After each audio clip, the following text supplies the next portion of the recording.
बिस्मिल्लाहिर्रहमानिर्रहीम। अस्सलाम वालेकुम डियर स्टूडेंट्स, कैसे हैं आप सब। एज़ यू नो हमने सेलुलर रेस्पिरेशन के बात की थी लास्ट लेक्चर में। आज हम उसी सेलुलर रेस्पिरेशन को आगे ले जाते हैं और उसमें फ़र्स्ट स्टेप है हमारे साथ ग्लाइकोलाइसिस। ठीक है कि ग्लूकोज की ब्रेकडाउन किस तरह होती है। ग्लाइकोलाइसिस का वर्ड 2 ग्रीक वर्ड से मिलकर बना हुआ है। The first one is ग्लूको and the another one is lysis. ठीक है, तो ग्लूको का मतलब क्या हो गया, शुगर हो गया, या आप ग्लूकोज ले लें। और लाइसिस का मतलब क्या है, स्प्लिटिंग। ठीक है, इट्स मीन कि हमारे साथ ग्लूकोज की स्प्लिटिंग होती है and the splitting of glucose is called glycolysis. ठीक है, ओके, यहाँ पर जो ऑक्सीडेशन होती है या हम कहते हैं कि जो ब्रेकडाउन होती है वो पार्शियल ब्रेकडाउन है। पार्शियल का मतलब क्या हुआ, फॉर एग्ज़ाम्पल मैं बात करूं कि 6 कार्बन कंपाउंड से बना हुआ ग्लूकोज है। ठीक है, 6 कार्बन कंपाउंड से बना हुआ ग्लूकोज है। अगर यही ग्लूकोज की कंप्लीटली ब्रेकडाउन करते हैं, लास्ट लेक्चर में हमने ये बात की थी, वहाँ से आप देख लें, तो इसका मतलब क्या हुआ कि जो 6 कार्बन से बना हुआ है वो इस 6 कार्बन में बट जाए। ठीक है, यानी उस 6 कार्बन में डिवाइड हो जाए, तभी हम कहेंगे कि ग्लूकोज मॉलिक्यूल की कंप्लीटली ब्रेकडाउन हुई। लेकिन यहाँ पर पार्शियल ब्रेकडाउन का मतलब क्या है कि यहाँ से हमारे साथ 2-3 कार्बन प्रोडक्ट बन रहे हैं। ठीक है, 2-3 कार्बन प्रोडक्ट बन रहे हैं। इसका मतलब क्या है, लास्ट में आपको समझ आ जाएगी। ओके, ब्रेकडाउन, पार्शियल ब्रेकडाउन हो रही है और इसे हम कॉमन रेस्पिरेटरी पाथवे भी कहते हैं। होता कहाँ पर है, साइटोप्लाज्म में, या हम साइटोसोल कहते हैं, जिस एम्बेडन मेरहोफ पर्नस ने किया था, साइंटिस्ट ने, उसके बेस पर इसे AMP पाथवे भी कहते हैं। तो आपने ये इसको भी याद रखना है कि जो साइंटिस्ट ने किया था एम्बेडन मेरहोफ पर्नस ने, so that's why this is called EMP pathway. Okay, glucose की ग्लाइकोलाइसिस होती है और उससे पायोरिक एसिड बनता है। ठीक है, पायोरिक एसिड बनता है जिसे हम पार्शियली ब्रेकडाउन ऑफ ग्लूकोज कहते हैं। एंड प्रोडक्ट अगर हम फोटोसिंथेसिस का देख लें तो सक्रोज था, क्योंकि ग्लूकोज फॉर्म में तो ये रह नहीं सकता था, उससे सक्रोज फॉर्म में कन्वर्ट होना था। फिर अगर सक्रोज को हम देख लें या स्टार्च को देख लें, तो अगर स्टार्च से फिर ग्लूकोज बनता है तो ग्लूकोज से फिर ग्लाइकोलाइसिस होगी। ठीक है, इसी तरह सक्रोज से एक एंजाइम मिलता है सक्रोज के साथ, और उस एंजाइम को हम इन्वर्टेज एंजाइम कहते हैं, जिसके बेसिस पर वो ग्लूकोज और फ्रक्टोज में कन्वर्ट हो जाता है और फिर इन्हीं दोनों ने दोबारा ग्लाइकोलाइसिस में आना है। ठीक है, ग्लाइकोलाइसिस एक सिंपल सी बात नहीं है कि बस हमने कहा है कि ग्लूकोज की स्प्लिटिंग हो गई, बात ख़त्म हो गई।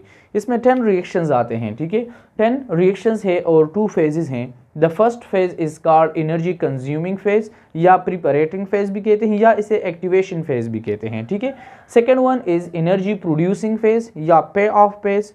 पे ऑफ फेज का मतलब क्या हुआ कि आपको पे करेगी। ठीक है, यानी आपको एनर्जी देगी। और एनर्जी कंज्यूमिंग का मतलब क्या हुआ कि एनर्जी फर्स्ट लेगी, या इसे हम प्रिपरेटरी फेज और इसे ऑक्सीडेटिव फेज भी कहते हैं। ठीक है, यहाँ पर आप इसके साथ दूसरा नाम भी लिख लें तो चलें, आपके साथ ज़्यादा नाम हो जाएंगे। Preparatory phase and oxidative phase. ठीक है, 10 रिएक्शंस हैं टोटल, याद रखने हैं। सबसे पहले क्या करते हैं, ग्लूकोज को उठाते हैं जो कि 6 कार्बन कंपाउंड है, लाइक दैट 6 कार्बन कंपाउंड है। यूनो ग्लूकोज कहाँ से आया है। ठीक है, लाइट रिएक्शन और डार्क रिएक्शन हुई थी, डार्क रिएक्शन में हमारे साथ ग्लूकोज बनता है। ठीक है, एक साइकिल में एक ही कार्बन रिलीज हो रही थी वहाँ से और ग्लूकोज बन रहा था। ठीक है, ग्लूकोज से एक अनदर प्रोडक्ट बनता है जिसे हम ग्लूकोज 6 फॉस्फेट कहते हैं। इसका मतलब क्या हुआ कि 6 कार्बन कंपाउंड है और इसके साथ एक फॉस्फेट ग्रुप अटैच हुआ है। ठीक है, आपके साथ जब फॉस्फेट ग्रुप अटैच होता है या फॉस्फेट ग्रुप रिमूव होता है, या हम कहते हैं कि ADP से ATP बनता है या ATP से ADP बनता है, तो इस प्रोसेस को हम फास्फोराइलेशन कहते हैं। ठीक है, और इसके साथ एक एंजाइम यूज़ होता है जिसे हम काइनेज एंजाइम कहते हैं। याद रखना है कि जहाँ पर भी फास्फोराइलेशन होगी वहाँ पर एक काइनेज एंजाइम यूज़ होगा। ठीक है, अब काइनेज के साथ जो दूसरा नेम लगेगा उसके सबस्ट्रेट बेस पर लगेगा। ठीक है, ये हमने एंजाइम में बात की थी। ठीक है, अब ग्लूकोज से ग्लूकोज 6 फॉस्फेट बनता है। तो we know that there are 1 2 3 4 5 6 6 carbon compound है और इस 6 कार्बन कंपाउंड के 6 नंबर कार्बन के साथ फास्फेट अटैच हो जाता है, ठीक है, 6 नंबर कार्बन के साथ फास्फेट अटैच हो जाता है। So that's why this is called 6 phosphate, glucose 6 phosphate, ठीक है। अब जो हमारे साथ ATP है यहाँ पर यूज हो गई, ठीक है। So this one is first ATP, हम इसको काउंट करते जाते हैं अपने साथ, लास्ट में हमें ज़रूरत होगी। ATP आती है, ATP की ब्रेकडाउन होती है यानी फास्फोराइलेशन होती है, ADP में कन्वर्ट हो जाती है, 1 इनऑर्गेनिक फास्फेट आ जाता है किसके साथ, ग्लूकोज के साथ, ग्लूकोज के कार्बन नंबर 6 के साथ अटैच हो जाता है और उससे एक नया प्रोडक्ट बन जाता है जिसे हम ग्लूकोज 6 फास्फेट कहते हैं। एंजाइम कौन सा यूज हुआ, हेक्सोकाइनेज एंजाइम यूज हुआ। प्रोसेस कौन सा हुआ, फास्फोराइलेशन हुई। सेकेंड स्टेप ये हो गया हमारे साथ फर्स्ट रिएक्शन, क्योंकि हमने 10 रिएक्शंस को कंप्लीट करना है, ये फर्स्ट रिएक्शन। सेकेंड रिएक्शन में क्या है, ग्लूकोज 6 फास्फेट से एक अनदर आइसोमर बनता है, ठीक है। सेम आइसोमर क्या होते हैं, जिसके केमिकल फार्मूला सेम होते हैं लेकिन स्ट्रक्चर में चेंज आती है। ग्लूकोज 6 फास्फेट से फ्रक्टोज 6 फास्फेट बनता है, या हम इस तरह भी कहते हैं, बाज़ बुक्स में लिखा हुआ है कि यही फ्रक्टोज आ जाता है और यहाँ पर इन हो जाता है, ठीक है, और ये भी रिएक्शन यहाँ से स्टार्ट कर लेता है, ठीक है। फ्रक्टोज 6 फास्फेट 6 कार्बन कंपाउंड है, वहाँ पर 6 कार्बन पर ही हमारे साथ क्या अटैच है, फास्फेट अटैच है, there will be no change, 6 phosphate हो गया, ठीक है, यहाँ पर भी फास्फेट अटैच है, ठीक है। अब यहाँ पर जो प्रोसेस हुई है उसे हम आइसोमराइजेशन कहते हैं, जिस एंजाइम के बेस पर हुई है उसे हम फास्फोहेक्सो आइसोमरेज कहते हैं, फास्फोहेक्सो आइसोमरेज कहते हैं। तो आपने एंजाइम्स भी याद रखनी है और प्रोसेस भी याद रखना है, ठीक है। इफ MCQs ऐसा आ सकता है कि स्टेप 2 में ग्लूकोज से जब फ्रक्टोज 6 फास्फेट बनता है तो कौन सा प्रोसेस होता है, so it is isomerization and which enzyme is use, phosphohexo isomerase. So आपने इसको याद रखना है, ठीक है। थर्ड वन में क्या होता है, फ्रक्टोज 6 फास्फेट से फ्रक्टोज 1,6 बिस फास्फेट बनता है। यहाँ पर इसका मतलब क्या हुआ कि जो 6 कार्बन कंपाउंड था, ठीक है, जहाँ पर 6 नंबर कार्बन पर फास्फेट अटैच था, अब 1,6 फास्फेट इट्स मीन के एक और फास्फेट आया है, ठीक है, और वो फर्स्ट नंबर कार्बन पर अटैच हुआ है। कहाँ पर, फर्स्ट नंबर कार्बन पर अटैच हुआ है, ठीक है। अब क्या करते हैं, फास्फोराइलेशन दोबारा हो गई क्योंकि फास्फेट आया है, इट्स मीन के ATP टूटी हुई है ADP में और इनऑर्गेनिक फास्फेट यहाँ पर अटैच हो गया है, ओके। अब फास्फोराइलेशन तो हो गई है, अब इसके लिए भी एंजाइम है, एंजाइम कौन सा है, काइनेज एंजाइम है, ठीक है, लेकिन सबस्ट्रेट चेंज है। वहाँ पर तो हेक्सोकाइनेज 6 कार्बन कंपाउंड था इसलिए हेक्सोकाइनेज यूज़ कर लिया, काइनेज सेम है लेकिन अब सबस्ट्रेट के मुताबिक यहाँ पर हमने चेंज लगाना है, क्या, एंजाइम। अब क्या होगा, फास्फोफ्रक्टोकाइनेज होगा, ठीक है, फास्फोफ्रक्टोकाइनेज होगा जिसने फ्रक्टोज 1,6 बिस फास्फेट बनाया है, ठीक है। अब इस एंजाइम को हम पेसमेकर एंजाइम भी कहते हैं, पेसमेकर एंजाइम भी कहते हैं, तो आपने इस MCQs को भी याद रखना है। और इसी के साथ हमारा सेकेंड वन ATP भी हो गया, ठीक है।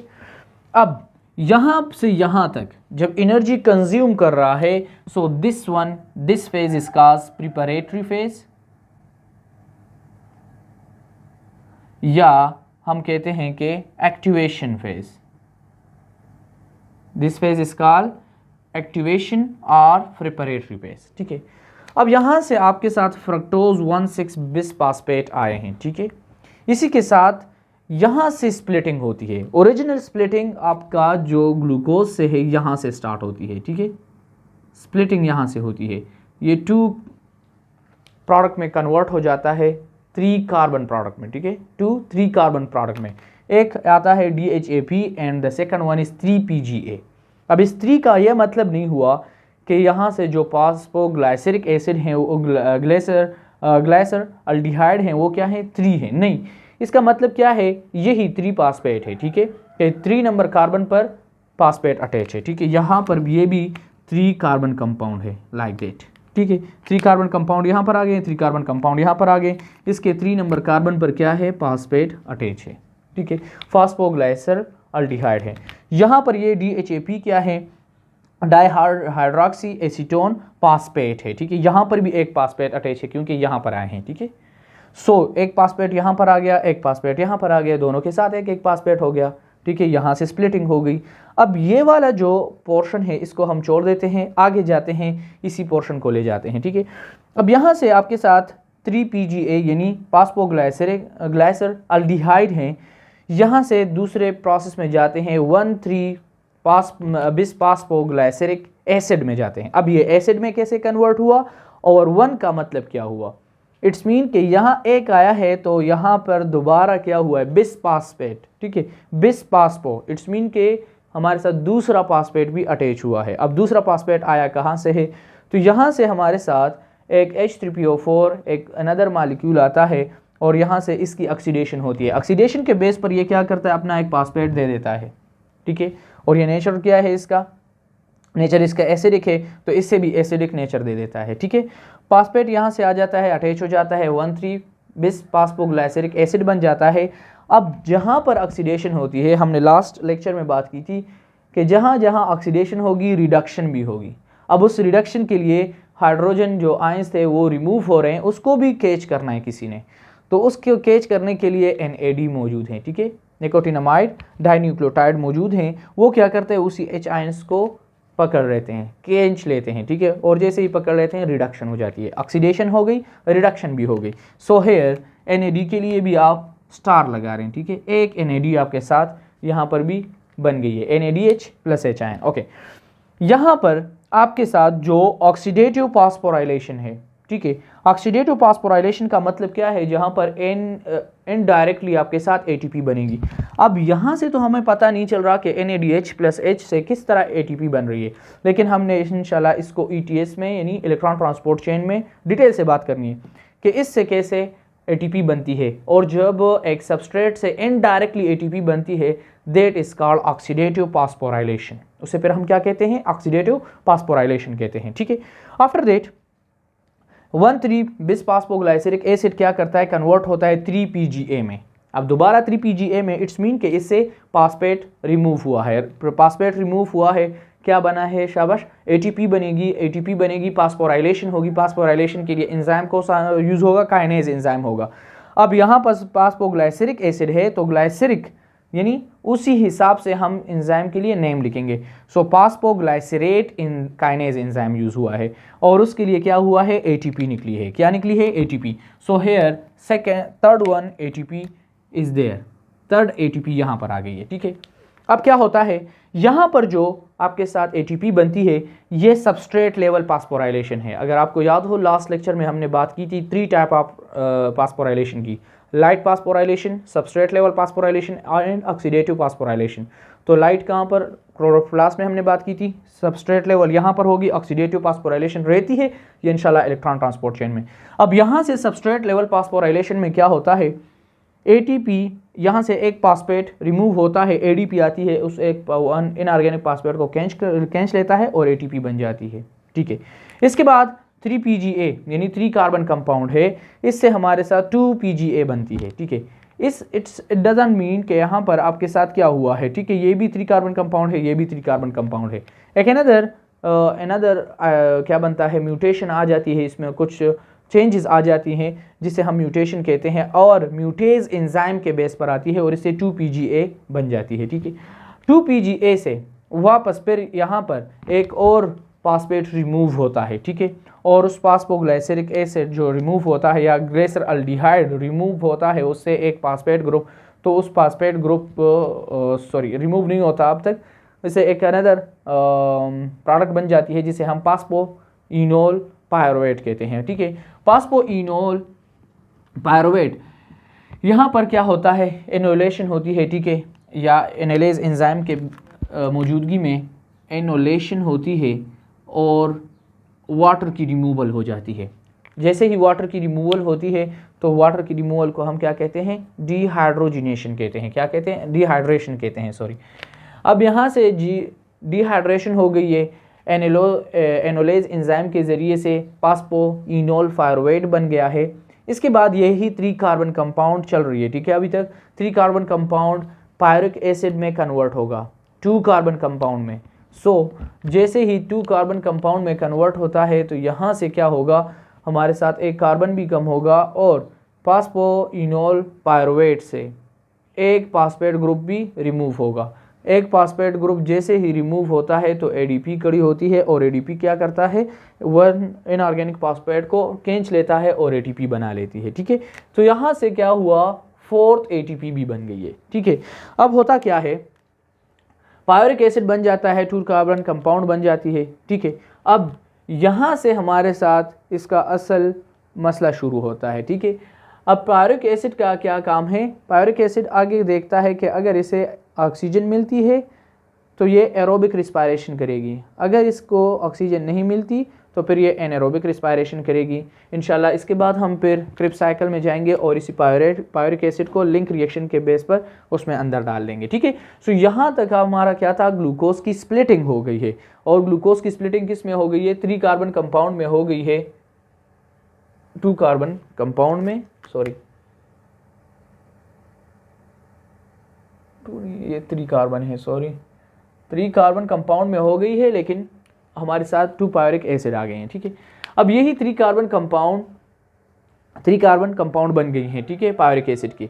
अब हम बात करते हैं कि एक स्टेप हमसे रह गया था लास्ट में, जो कि क्या था, DHAP था, फर्स्ट स्टेज ही रह गया था, 3 कार्बन कंपाउंड। अब इसका क्या करना है, यहाँ पर भी हमारे साथ एक एंजाइम आता है और ये इसको थोड़े टाइम बाद ये कन्वर्ट कर लेता है 3PGA में। ठीक है, so we can say that it is the isomer of 3PGA, और इसी तरह ये दोबारा यही साइकिल चलाता है। सो इसका मतलब क्या हो गया कि यहाँ पर इसका 2 मल्टीप्लाइड कर लेंगे। ठीक है, इट्स मीन के 2PGA 3PGA, यहाँ पर भी 2 मॉलिक्यूल, यहाँ पर भी 2 मॉलिक्यूल, यहाँ पर भी 2 मॉलिक्यूल, यहाँ पर भी 2 मॉलिक्यूल, यहाँ पर भी हमारे साथ क्या बनेंगे, 2 पायोरिक एसिड बनेंगे। इट्स मीन के 2 मॉलिक्यूल ऑफ पायोरिक एसिड। तो हमने फर्स्टली बात की थी कि ग्लूकोज से ग्लाइकोलाइसिस के जरिए से पायोरिक एसिड बनेगी, तो कितनी बनेगी, 2 पायोरिक एसिड बनेगी। ठीक है, तो अब हम आते हैं समरी पर कि ग्लाइकोलाइसिस की समरी क्या है। तो देख ले, हमने 2 फेजेस की बात की, preparatory phase and activation phase, या हम यहाँ पर बात करते हैं कि इसने हमें एनर्जी दी है, तो एनर्जी दी है तो इसे हम पे ऑफ फेज भी कहते हैं। ठीक है, कि हमें इसने क्या दिया है, एनर्जी दिया हुआ है। ठीक है, सो फर्स्ट ऑफ ऑल तो हम सारे ATPs की बात करते हैं। तो यहाँ से देखें, जब दूसरा साइकिल चलेगा तो आपके साथ ATP क्या है, फर्स्ट में तो 1 है, लेकिन यहाँ पर 2 ATP बनेंगी, फिर यहाँ पर क्या होगा, 2 ATP बनेंगी, क्योंकि दूसरा भी चल रहा है। ठीक है, साइकिल इसके साथ ही। तो अब क्या होता है, अब होता क्या है, देखते हैं कि कितनी ATP बनी है टोटल, या कितने ATP टोटल यूज़ हुए हैं, या हमारे साथ ग्लाइकोलाइसिस में ATP कितनी है। सो MCQs इस तरह भी आ सकता है कि टोटल आपके साथ ATP कितनी है। So first, second, third, fourth, fifth, sixth, total ATP आपके साथ ग्लूकोज में कितनी है, 6 ATP हैं। बनने और यूज़ करने की बात नहीं है। अब कितने यूज़ हुए हैं, so in first step and in third step 2 ATP are used.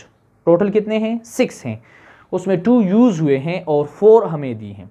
कितने दिए हैं, 4 ATP हमें दी हैं। अब इसको तो हम इस तरह कह सकते हैं कि अगर ये 4 ATP हमें दे रहा है तो इससे तो 2 यूज हो रहे हैं पहले से।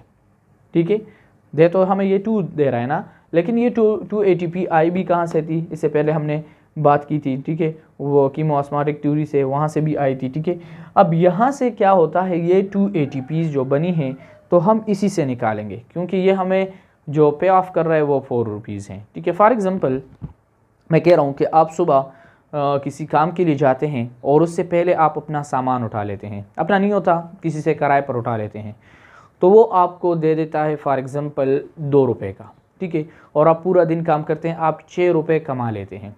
कितने टोटल आपके साथ, कि हाँ आपके साथ जब आप छुट्टी करते हैं तो आप कहते हैं कि हाँ 2 रुपये ये हो गए और 4 महीने कमा लिए हैं, तो मेरे साथ टोटल इस टाइम 6 रुपये का मैं मालिक हूँ। ठीक है, अल्लाह ताला आपको बहुत दे, वैसे बात कर रहे हैं 6 रुपये का मालिक हूँ। तो आपने क्या करना है, ये 2 रुपये तो आपने उसको देने हैं, लेकिन उस पर किराया भी कितना था, 2 रुपये थे। ठीक है, अभी उसके किराया भी कितना था, 2 रुपये था। तो आपके साथ 4 रुपये आपने पहले से ही कमा लिए हैं, लेकिन 2 रुपये पहले से आपके साथ इसका सामान के मौजूद है, लेकिन आपने अपने ही पैसों से 2 रुपये उसको किराया भी देना है। इसकी कीमत ख़त्म हो गई। ठीक है, लेकिन इसका किराया आपने देना है। सो ग्लाइकोलाइसिस में हमारे साथ क्या हो गए कि आपने 6 ATP तो टोटल आपके साथ मालियत थी, 6 में से 2 तो आपके साथ पराए थे, ठीक है, लेकिन उस पर भी आपने पेमेंट उसकी करनी है, ठीक है, पराए थे लेकिन आपने उसकी पेमेंट करनी है लास्ट में। तो आपके साथ अब 4 ATP आपके बने हैं, लेकिन नेट ATP कितनी होंगी, 2 होंगी, ठीक है, क्योंकि 2 पहले से यूज़ होंगे। सो ये हमारे साथ ग्लाइकोलिसिस थी। इंशाल्लाह ताला आफ्टर दैट हम इसको लिंक रिएक्शन और क्रिब्स साइकिल में ले जाएंगे। अल्लाह हाफिज़, अपना बहुत सारा ख्याल रखें।